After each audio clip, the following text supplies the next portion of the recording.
တနေ့တာလုံးရဲ့မနက်ခင်းဆောင်မှာတခြားသူတွေတခြားပတ်ဝန်းကျင်ကကိုယ်ဘလို့ချင်မယ်တွေဘလို့တွေးမယ်တွေဆိုတာတွေမတွေးဘဲနဲ့ကိုဒီနေ့ကိုယ့်ရဲ့ခံစားချက်တွေကဘလို့ဖြစ်နေရဲကိုက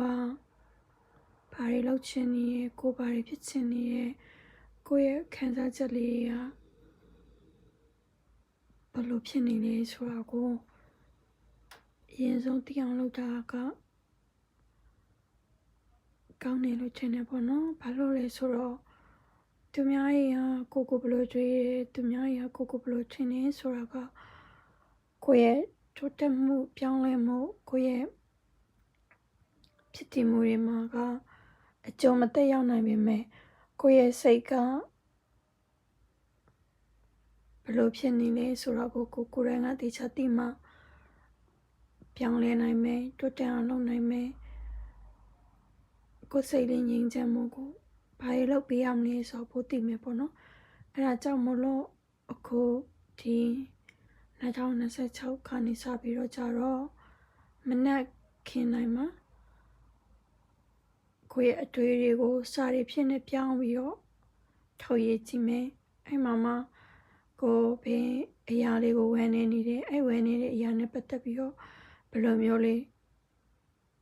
လုပ်ရင်ကောင်းမယ်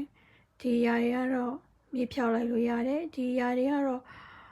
ဒီတိုင်းပဲကြော်သွားလိုက်ကြမယ်ငါတို့ဆက်မတွေ့တော့ဘူးဒီနေ့ငါပျော်စရာလေးတွေဘာတွေလုပ်မယ်ဘယ်လိုမျိုးလေးလုပ်မယ်ငါတော့ဘသူ့ကိုတော့ကျေးဇူးတင်စိတ်ကြီးရှိတယ်ငါကလည်းကျေးဇူးတင်နေဆိုတဲ့အကြောင်းလေးတွေကိုတေချာလေးရေးပြီးတော့နေ့တစ်နေ့တာကိုစမယ်ပေါ့နော်ဒါပေမဲ့ဒီနေ့က February 1 ရက်နေ့ဖြစ်တဲ့ခါကျတော့ဟိုလွန်ခဲ့တဲ့9နှစ်မြန်မာပြည်မှာအာဏာသိမ်းမှုဖြစ်ပွားတဲ့နေ့ဖြစ်တဲ့ခါကျတော့ဘလို့ပဲမှုကိုချိန်လူဝယ်နေနေတဲ့ခါကျတော့တိတ်ဆိတ်အဆင်မပြေဘူးပေါ့နော်ဒါပေမဲ့လည်း